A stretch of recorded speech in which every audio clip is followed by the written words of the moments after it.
मान्यवर, अभी एक फैशन हो गया है, आम्बेडकर आम्बेडकर आम्बेडकर आम्बेडकर आम्बेडकर आम्बेडकर। इतना नाम अगर भगवान का लेते तो 7 जन्मों तक स्वर्ग मिल जाता। अच्छी बात है ना? सुनिए तो, सुनिए ना, आप सुनिए ना, मैं बताता हूं।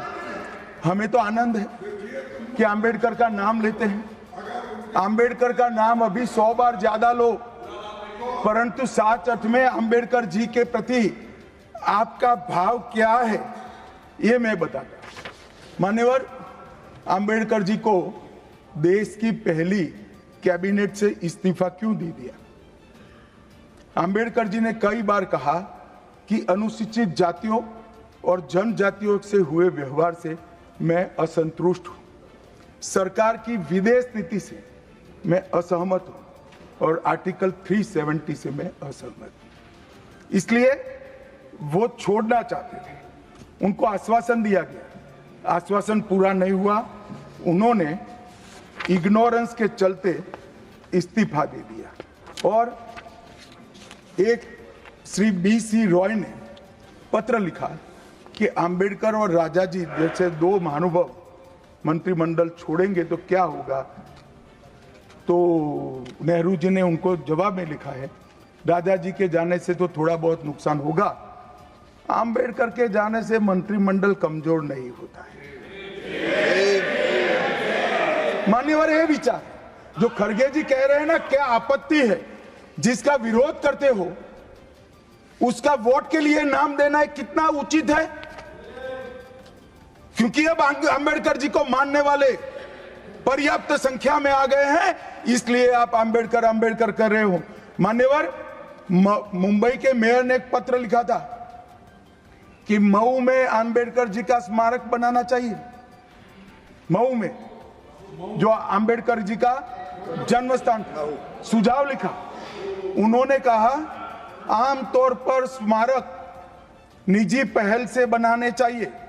यदि सरकार किसी प्रकार की सहायता करती है तो वो उचित नहीं होगा।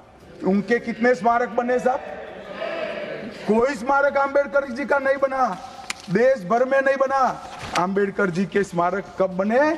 जब भारतीय जनता पार्टी सत्ता में आई, तब मऊ में डॉक्टर आम्बेडकर के जन्म स्थान पर स्मारक बना।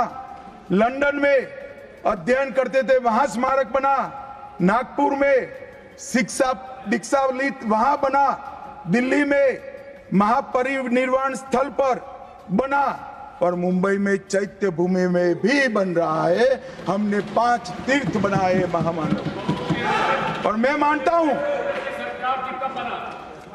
मान्यवर, मैं मानता हूं कि आम्बेडकर जी के सिद्धांतों पर चलना नहीं और वोट के लिए उनकी गुहार लगा देना। 14 अप्रैल को राष्ट्रीय समरसता दिवस घोषित किया हमने। 26 नवंबर को संविधान दिवस घोषित किया। उस वक्त भी इसका विरोध कांग्रेस के वरिष्ठ नेताओं ने किया। मान्यवर,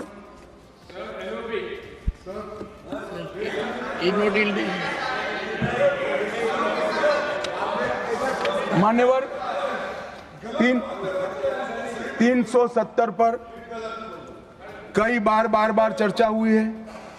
मैं ज्यादा कहना नहीं चाहता। सब जानते हैं कि एक टेम्पररी प्रोविजन को अनौरत संतान की तरह अपनी गोदी में 70 साल तक कांग्रेस ने खिलाने का काम किया और 370 हटाने के लिए लोहे का जिगर चाहिए। और जब देश के प्रधानमंत्री नरेंद्र मोदी जी 2019 में फिर से प्रधानमंत्री बने, एक ही झटके से इसी सदन में 370 और 35 को समाप्त। इसी सदन में कहते थे खून की नदियां बह जाएगी। खून की नदियां छोड़ो, कंकड़ चलाने की किसी की हिम्मत नहीं है। कंकड़। और मान्यवर, क्या हुआ? इसके बाद क्या हुआ? 35,000 पंचायत के सदस्य आजादी के बाद पहली बार चुनकर आए। 2,11,00,000 एक वर्ष में पर्यटक आए, पत्थरबाजी शून्य हो गई, आतंकवादी घटना 92% कम हो गई, एरिया डोमिनेशन बढ़ा। 33 साल के बाद घाटी में थिएटर में रात्रि का शो चल रहा है। 34 साल के बाद ताजिया का जुलूस निकला।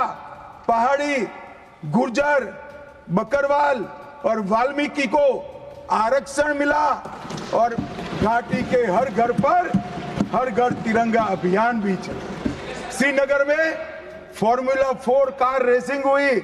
लाल चौक पर तिरंगा शान से फहरता है और दुनिया का सबसे ऊंचा रेलवे आर्च ब्रिज आज चिनाब नदी पर बन रहा है। सबसे बड़ी लंबी ट्रांसपोर्टेशन टनल फिर पंजाल में बनी और निर्यात रैंकिंग में अपना कश्मीर सभी यूटी में नंबर 1 पर निर्यात में आया।